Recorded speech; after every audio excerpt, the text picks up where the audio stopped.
ఆ పక్కనుంటావా నాగన్న.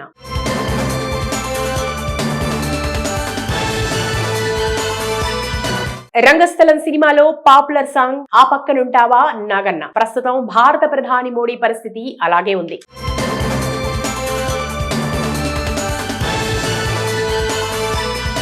అమెరికా రక్షణ శాఖ పెంటగాన్ ఈ ఏడాది నివేదిక విడుదల చేసింది. దాని ప్రత్యేకతలు ఏంటంటే, తనతో చట్టాపట్టాలు వేసుకు తిరిగి ఒకే కంచం ఒకే మంచం అనే జిగిరి దోస్తులా ఉన్న నరేంద్ర మోడీకి సహజ భాగస్వామి డొనాల్డ్ ట్రంప్ అగ్ని పరీక్ష పెట్టాడంటే అతిశయోక్తి కాదు. ఏడాది కాలంలో ఎంతలో ఎంత మార్పు. 5 ఏళ్ల పాటు శత్రువుగా పరిగణించిన చైనాతో పూర్వం మాదిరి సంబంధాలు. అమెరికాతో ఎడబాటుకు 2025 నాంది పలికింది. అమెరికా మీడియా కొన్ని అంతర్గత అంశాల మీద విమర్శనాత్మకంగా ఉన్నప్పటికీ మొత్తం మీద ఎవరు అధికారంలో ఉంటే ఆ ప్రభుత్వ కనుసన్నల్లోనే ఉంటుంది. భవిష్యత్తులో ఘర్షణ అవకాశం ఉంటుందంటూ వాల్ స్ట్రీట్ జర్నల్ తాజాగా భారత్ చైనా గురించి ఒక విశ్లేషణ రాసింది. భవిష్యత్తులో చైనాతో తలెత్తే యుద్ధం కోసం యావత్ హిమాలయ ప్రాంతంలో భారత్ $100 కోట్ల రోడ్లు, సొరంగాలు, విమానాలు ఎగిరే దిగే ఏర్పాట్లు తదితర మౌలిక సదుపాయాలను నిర్మిస్తోంది. రక్షణ విషయంలో సమతూకంతో ఉండటమే కాకుండా వ్యూహాత్మక పోటీని సంచలనాత్మకంగా గావిస్తోంది. 2020 గాల్వాన్ లోయలో మాదిరి చైనా కొద్ది గంటల్లోనే అదనపు బలగాలను దించగలదు. మౌలిక సదుపాయాలు లేని కారణంగా అదే భారత్ కు ఒక వారం పడుతుంది. మొత్తం వైఖరిని మార్చుకోవాల్సిన అవసరం వచ్చిందని గుర్తించామని, అందువల్ల ఆలోచనలు నాటకీయంగా మారినట్లు లడాక్ ప్రాంతంలో రవాణా నిర్వహణ వ్యవహారాలను పర్యవేక్షించిన మాజీ అధికారి మేజర్ జనరల్ అమృత్ పాల్ సింగ్ చెప్పినట్టు ఆ పత్రిక పేర్కొంది. గాల్వాన్ లోయలో ఉదంతాల తర్వాత 2 దేశాల మధ్య సంబంధాలు కనిష్ట స్థాయికి పడిపోయాయని, డొనాల్డ్ ట్రంప్ పన్నుల విధింపుతో భారత్ చైనాలతో అమెరికా సంబంధాలు దెబ్బతిన్నట్టు కూడా వ్యాఖ్యానించింది. 2 దేశాల మధ్య దెబ్బతిన్న సంబంధాలను సరిచేసుకోవాలని 2024 అక్టోబర్ నుంచి నిర్ణయించుకోవడమే కాకుండా వేగంగా సాధారణ పరిస్థితులను పునరుద్ధరించాయి.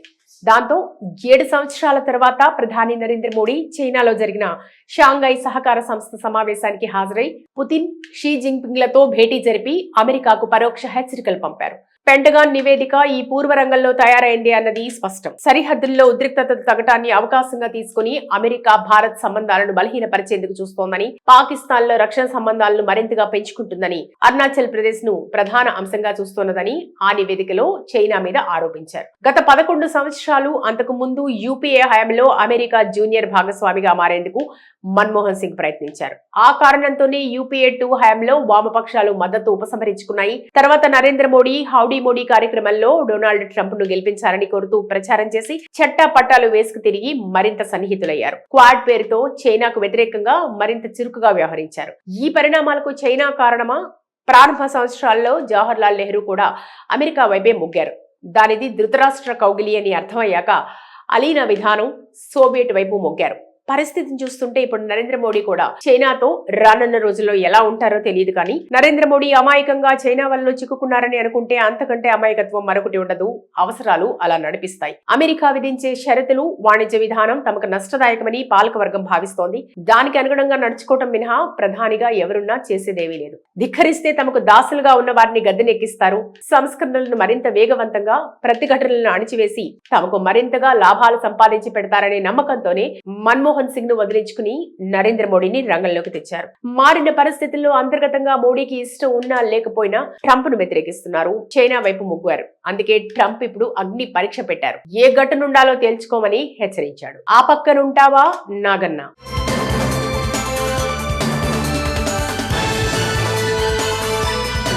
రంగస్థలం సినిమాలో పాపులర్ సాంగ్ ఆ పక్కనుంటావా నాగన్న. ప్రస్తుతం భారత ప్రధాని మోడీ పరిస్థితి అలాగే ఉంది.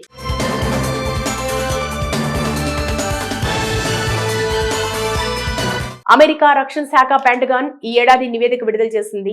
దాని ప్రత్యేకతలు ఏంటంటే, తనతో చట్టాపట్టాలు వేసుకు తిరిగి ఒకే కంచం ఒకే మంచం అనే జిగిరి దోస్తులా ఉన్న నరేంద్ర మోడీకి సహజ భాగస్వామి డొనాల్డ్ ట్రంప్ అగ్ని పరీక్ష పెట్టాడంటే అతిశయోక్తి కాదు.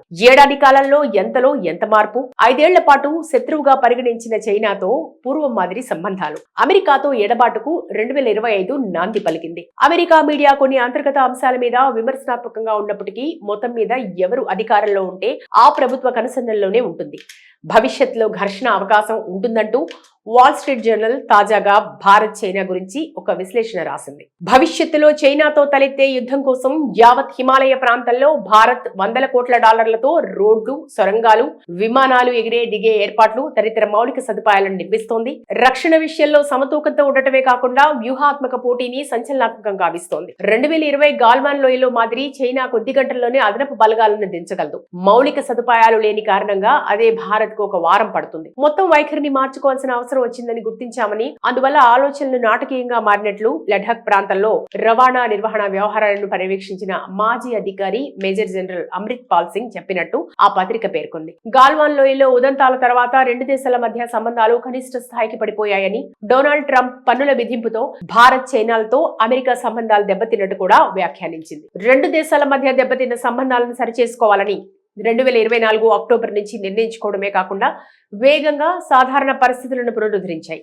దాంతో 7 సంవత్సరాల తర్వాత ప్రధాని నరేంద్ర మోడీ చైనాలో జరిగిన షాంఘై సహకార సంస్థ సమావేశానికి హాజరై పుతిన్, షీ జిన్పింగ్లతో భేటీ జరిపి అమెరికాకు పరోక్ష హెచ్చరికలు పంపారు. పెంటగాన్ నివేదిక ఈ పూర్వ రంగంలో తయారైంది అన్నది స్పష్టం. సరిహద్దుల్లో ఉద్రిక్తత తగ్గటాన్ని అవకాశంగా తీసుకుని అమెరికా భారత్ సంబంధాలను బలహీనపరిచేందుకు చూస్తోందని, పాకిస్తాన్ లో రక్షణ సంబంధాలను మరింతగా పెంచుకుంటుందని, అరుణాచల్ ప్రదేశ్ ను ప్రధాన అంశంగా చూస్తున్నదని ఆ నివేదికలో చైనా మీద ఆరోపించారు. గత 11 సంవత్సరాలు అంతకు ముందు యూపీఏ హయాంలో అమెరికా జూనియర్ భాగస్వామిగా మారేందుకు మన్మోహన్ సింగ్ ప్రయత్నించారు. ఆ కారణంతోనే యూపీఏ 2 హయాంలో వామపక్షాలు మద్దతు ఉపసంహరించుకున్నాయి. తర్వాత నరేంద్ర మోడీ హౌడీ మోడీ కార్యక్రమంలో డొనాల్డ్ ట్రంప్ ను గెలిపించాలని కోరుతూ ప్రచారం చేసి చట్టా పట్టాలు వేసుకు తిరిగి మరింత సన్నిహితులయ్యారు. క్వాడ్ పేరుతో చైనాకు వ్యతిరేకంగా మరింత చురుకుగా వ్యవహరించారు. ఈ పరిణామాలకు చైనా కారణమా? ప్రారంభ సంవత్సరాల్లో జవహర్ లాల్ నెహ్రూ కూడా అమెరికా వైపే మొగ్గారు. దానిది ధృతరాష్ట్ర కౌగిలి అని అర్థమయ్యాక అలీన విధానం సోవియట్ వైపు మొగ్గారు. పరిస్థితిని చూస్తుంటే ఇప్పుడు నరేంద్ర మోడీ కూడా చైనాతో రానున్న రోజుల్లో ఎలా ఉంటారో తెలియదు. కానీ నరేంద్ర మోడీ అమాయకంగా చైనా వల్ల చిక్కుకున్నారని అనుకుంటే అంతకంటే అమాయకత్వం మరొకటి ఉండదు. అవసరాలు అలా నడిపిస్తాయి. అమెరికా విధించే షరతులు, వాణిజ్య విధానం తమకు నష్టదాయకమని పాలకవర్గం భావిస్తోంది. దానికి అనుగుణంగా నడుచుకోవటం మినహా ప్రధానిగా ఎవరున్నా చేసేదేమీ లేదు. ధిక్కరిస్తే తమకు దాసులుగా ఉన్న వారిని గద్దెనెక్కిస్తారు. సంస్కరణలను మరింత వేగవంతంగా, ప్రతిఘటనలను అణిచివేసి తమకు మరింతగా లాభాలు సంపాదించి పెడతారనే నమ్మకంతోనే మన్మోహన్ సింగ్ ను వదిలించుకుని నరేంద్ర మోడీని రంగంలోకి తెచ్చారు. మారిన పరిస్థితుల్లో అంతర్గతంగా మోడీకి ఇష్టం ఉన్నా లేకపోయినా ట్రంప్ ను వ్యతిరేకిస్తున్నారు. చైనా వైపు మొగ్గారు. అందుకే ట్రంప్ ఇప్పుడు అగ్ని పరీక్ష పెట్టారు. ఏ ఘటనుండాలో తేల్చుకోమని హెచ్చరించాడు.